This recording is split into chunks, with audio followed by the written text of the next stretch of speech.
Assalamualaikum warahmatullahi wabarakatuh. Perkenalkan, kami dari kelompok 3 mata kuliah pendidikan multikultural dengan anggota Diaul Islamiyati Qurrata A'yun, Naila Nurdianti, dan juga Anggit Puji Mustafa dengan dosen pengampu Ibu Intan Nur Azizah MPD. Di sini kami akan membahas tentang aspek-aspek penting dalam pendidikan multikultural. Adapun pembahasannya, yang pertama, pengertian pendidikan multikultural, yang kedua, tujuan dan prinsip pendidikan multikultural, yang ketiga, aspek dari pendidikan multikultural, yang keempat, dimensi dari pendidikan multikultural. Langsung saja untuk pembahasan yang pertama akan disampaikan oleh teman saya. Oke, langsung saja untuk materi yang pertama, ada pengertian pendidikan multikultural. Akar kata multikulturalisme adalah kebudayaan. Pengertian kebudayaan menurut para ahli sangat beragam. Namun, dalam konteks ini, kebudayaan dilihat dalam perspektif fungsinya sebagai pedoman bagi kehidupan manusia. Multikulturalisme memandang sebuah masyarakat mempunyai sebuah kebudayaan yang berlaku umum dalam masyarakat yang coraknya seperti sebuah mosaik. Berbagai konsep yang relevan dengan multikulturalisme antara lain adalah demokrasi, keadilan, dan hukum, nilai-nilai budaya, dan etos. Kebersamaan dalam perbedaannya sederajat, suku bangsa, kesuku bangsaan, kebudayaan suku bangsa, keyakinan keagamaan, ungkapan-ungkapan budaya, domain privat dan publik, hak asasi manusia, hak budaya komunitas, dan konsep-konsep lainnya yang relevan. Kemudian yang selanjutnya yaitu ada tujuan dan fungsi pendidikan multikultural. Hal ini sejalan dengan pendapat Paulo Freire. Pendidikan bukan merupakan menara gading yang berusaha menjauhi realitas sosial dan budaya. Pendidikan menurutnya hanya mampu membebaskan manusia dan berbagai persoalan hidup yang melingkupinya. Mengenai fokus pendidikan multikultural, Tilar mengungkapkan bahwa dalam program pendidikan multikultural, fokus tidak lagi hanya diarahkan semata-mata kepada kelompok rasial, agama, dan kultur domain atau mainstream. Adapun tujuan daripada pendidikan berbasis multikultural dapat diidentifikasi sebagai berikut. Yang pertama, untuk memfungsikan peranan sekolah dalam memandang keberadaan siswa yang beraneka ragam. Kedua, untuk membantu siswa dalam membangun perlakuan yang positif terhadap perbedaan kultural, ras, etnik, kelompok keagamaan. Kemudian, memberikan ketahanan siswa dengan cara mengajar mereka dalam mengambil keputusan dan keterampilan sosialnya. Terakhir, untuk membantu peserta didik dalam membangun ketergantungan lintas budaya dan memberi gambaran positif kepada mereka mengenali perbedaan kelompok. Adapun secara konseptual, pendidikan multikultural menurut Gorski mempunyai tujuan dan prinsip sebagai berikut. Pertama, setiap siswa mempunyai kesempatan untuk mengembangkan prestasi mereka. Kedua, siswa belajar bagaimana belajar dan berpikir secara kritis. Ketiga, mendorong siswa untuk peran aktif dalam pendidikan. 4. Mengakomodasikan semua gaya belajar siswa. Dan yang terakhir, kelima, yaitu mengapresiasi kontribusi dari kelompok-kelompok yang berbeda. Selanjutnya akan disampaikan oleh pemateri selanjutnya. Yang selanjutnya, aspek penting dalam pendidikan multikultural. Dalam pendidikan multikultural, setidaknya harus memiliki 3 aspek penting. Yang pertama ada kesadaran nilai penting keragaman budaya. Yang kedua ada gerakan pembaharuan pendidikan. Dan yang ketiga ada proses. Yang pertama, kesadaran nilai penting keragaman budaya. Kesadaran akan keragaman budaya merupakan hal yang sangat penting untuk diajarkan di semua lembaga pendidikan. Hal ini bertujuan agar generasi muda benar-benar memahami konsep dari multikultural itu sendiri. Namun, pemahaman kognitif saja tidaklah cukup, maka perlu adanya penanaman nilai-nilai multikultural tersebut pada budaya, terutama di kalangan sekolah. Lalu yang kedua ada gerakan pembaharuan pendidikan. Terdapat kesenjangan kesempatan belajar di sekolah favorit tertentu, sedangkan siswa dengan karakteristik budaya yang berbeda tidak memiliki kesempatan tersebut. Ada kesenjangan ketika muncul fenomena sekolah favorit yang didominasi oleh golongan orang kaya karena ada kebijakan lembaga yang mengharuskan untuk membayar uang pangkal yang mahal untuk bisa masuk dalam kelompok favorit itu. Pendidikan multikultural bisa muncul berbentuk bidang studi, program, dan praktik yang direncanakan lembaga pendidikan untuk merespon tuntunan, kebutuhan, dan aspirasi berbagai kelompok.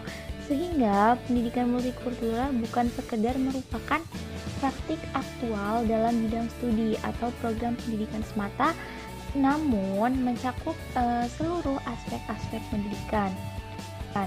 Lalu yang terakhir ada proses pendidikan. Proses yang berlangsung secara terus-menerus dan bukan sebagai sesuatu yang langsung tercapai.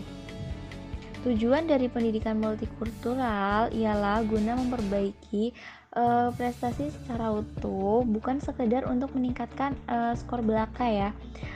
Nah, pemikiran-pemikiran tentang pendidikan multikultural saat ini telah mengalami perubahan jika dibandingkan dengan konsep pada awal muncul, yakni sekitar tahun 1960-an.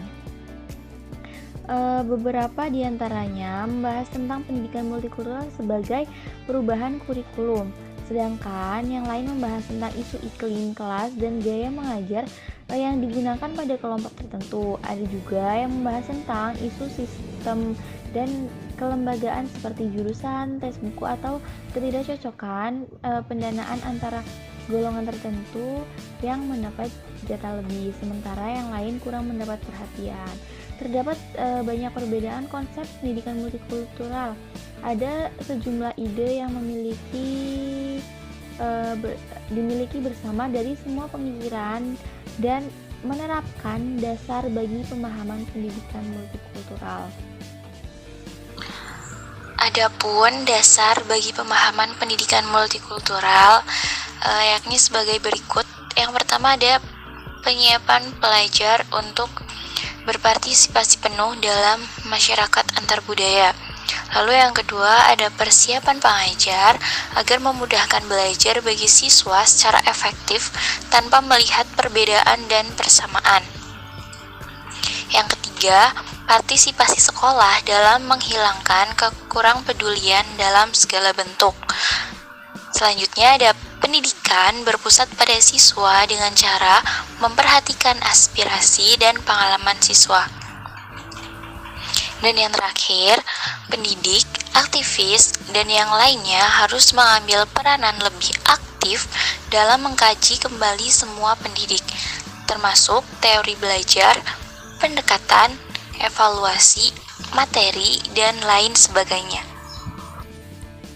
Pembahasan yang selanjutnya ada dimensi pendidikan multikultural. James Ebeng telah mengidentifikasi dimensi-dimensi pendidikan multikultural yang dapat membantu guru dalam mengimplementasikan beberapa program pendidikan yang mampu memenuhi dan juga merespon terhadap perbedaan anak didik. Yang pertama ada dimensi integrasi isi atau materi.